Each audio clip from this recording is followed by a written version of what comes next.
පුළුන් වගේ soft ribbon cake cover කරන්න butter icing ගෙදර හදමු. ribbon cake කිව්වද අමුතුවෙන් හිතන්න දෙයක් නැහැ. පුංචි වෙනසකට තියෙන්නේ හදාගන්න butter cake එක දෙකට වෙන් කරලා අපි කැමති කලර් එකක් එකතු කරන එක. ඔයා එකතු කරගන්න කලර් එක light වෙන තරමට තමයි අපේ cake එක ලස්සන. ඉතින් ඒ ගැන සැලකිලිමත් වෙන්න. කේක් බැටර් එක මෙෂර් කරගෙන තැටි දෙකක එහෙම නැත්නම් දෙපාරකට බේක් කරගන්න. එහෙම නැත්නම් මං වගේ දෙකම එකට එක වතාවේ බේක් කරගන්නත් පුළුවන්. දන්නවද? අයිසින්ග්ස් වලින් හදන්න ලේසිම අයිසින් එක තමයි බටර් අයිසින්.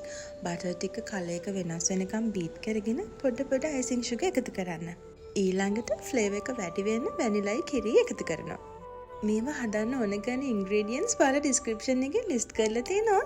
තව පුංචි ටිප් එකක්. ෆ්‍රෙෂ් බටර් වලින් ගෙදර අයිසින් එක හදනකොට අයිසින් එක ටිකක් තිය වෙන්න බලනවා. ඒ වෙලාවට ෆ්‍රිජ් එකේ විනාඩියක් දෙකක් තියලා ගන්න.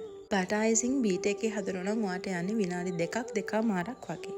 එහෙම නැතුව ස්පැචුලා එකකින් අතේ හදනවා නම් ඔයාට විනාඩි 10ක් වගේ යනවා. දැන් රස බලන වෙලාව. මගේ වීඩියෝස් ලයික් කරලා ෂෙයා කරලා මාව ෆලෝ කරන ඔයාට ගොඩාක් ස්තුතියි. ගෙහින් එන්න සුබ දවසක්.